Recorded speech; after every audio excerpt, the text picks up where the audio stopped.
The sun began to climb. It painted the sky with soft colors. Gold and pink spread over the tall buildings. This was a city many knew, but today it felt different. A new quietness lay over the streets. Then, new sounds began. Not the usual sounds of human mourning. Strange calls echoed between the buildings. The air itself felt wilder, fresher. Something amazing had happened here. The world had turned a new page. The tall buildings still stood proud. They reached for the morning sky. Cars were on the wide roads below, but they did not move in the old way. Paws gripped steering wheels. Hooves pressed gently on pedals. Sometimes a long tail would swish from a driver's window. This was not a city for humans anymore. It belonged to the animals. They were in charge now. They had built their own new world. This great change did not happen in one night. It started slowly, like a seed growing. The animals watched humans. They learned many things. They learned to think in new ways. Their minds grew sharper, quicker.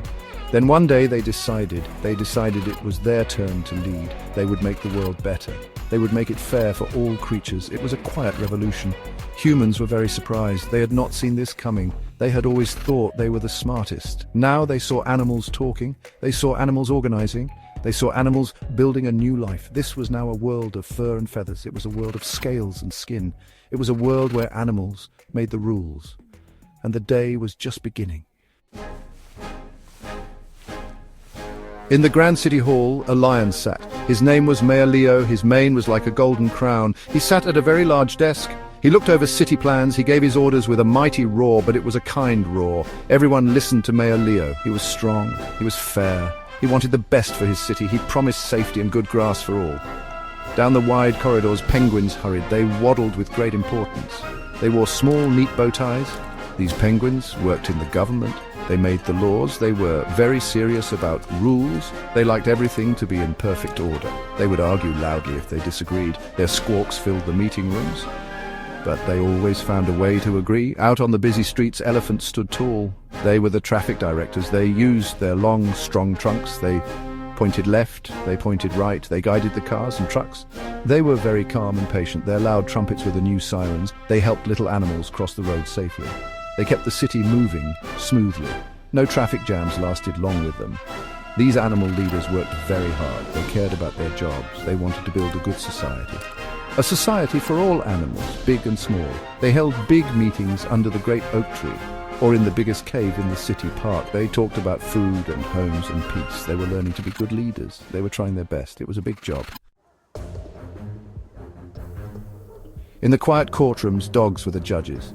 They wore long, serious black robes. Their ears perked up to hear every word. They listened very carefully to all sides of a story. Then they would give their judgment, a fair bark or a thoughtful growl. Everyone knew dogs were loyal. Everyone knew dogs were fair. They believed in justice for every creature in the land. They made sure wrongs were righted. The world of technology was ruled by cats. Cats loved computers and tablets. They would tap on keyboards with their soft paws. Their sharp eyes missed nothing. They designed amazing new apps. They created fun video games. Many cats became internet stars. They were famous for their sleepy live streams. Their long naps were called creative thinking time. They purred when their programs worked well. Deep in the blue oceans, dolphins were in command. They led the animal navy.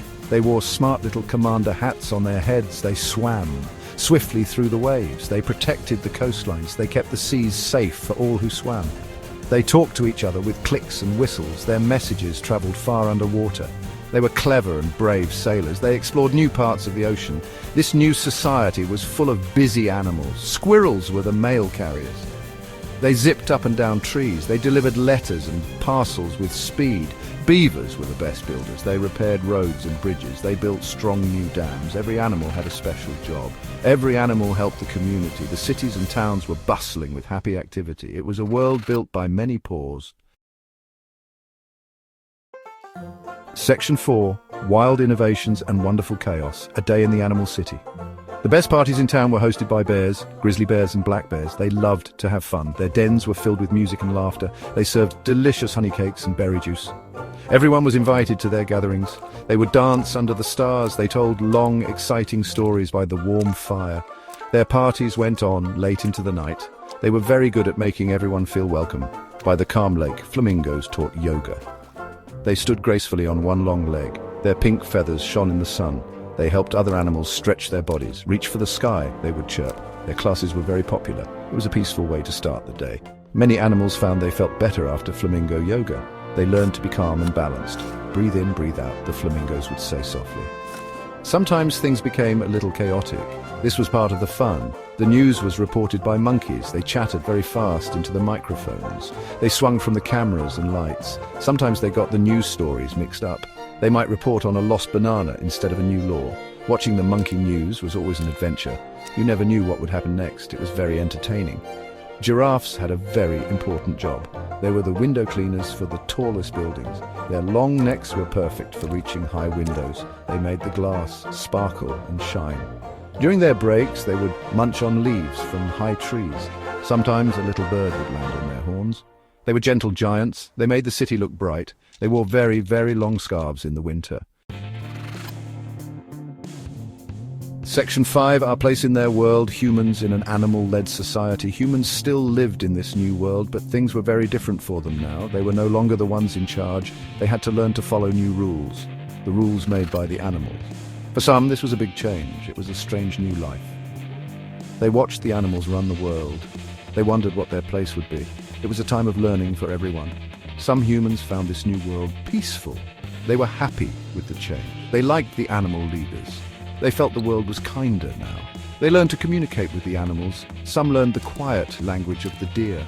Others learned the happy barks of the dogs. They found new jobs. They helped the animals. They worked in gardens or helped care for young creatures. They found joy in simplicity. Other humans felt lost and confused. They missed the old ways of life. They found it hard to understand the animal rules. It was a big challenge for them. They worried about what the future held. How would they fit into this animal society? They tried to understand the new order. They watched the lions lead. They listened to the owls teach. They hoped for a good future. So a big question hung in the air. It was a question for everyone. Can humans and animals truly live together in harmony? Can humans learn to be good citizens in this world? A world ruled by fur, by feathers, by fins? Can they find their own special place? Can they be happy in this wild, wonderful new world? The answer was still waiting to be discovered, day by day.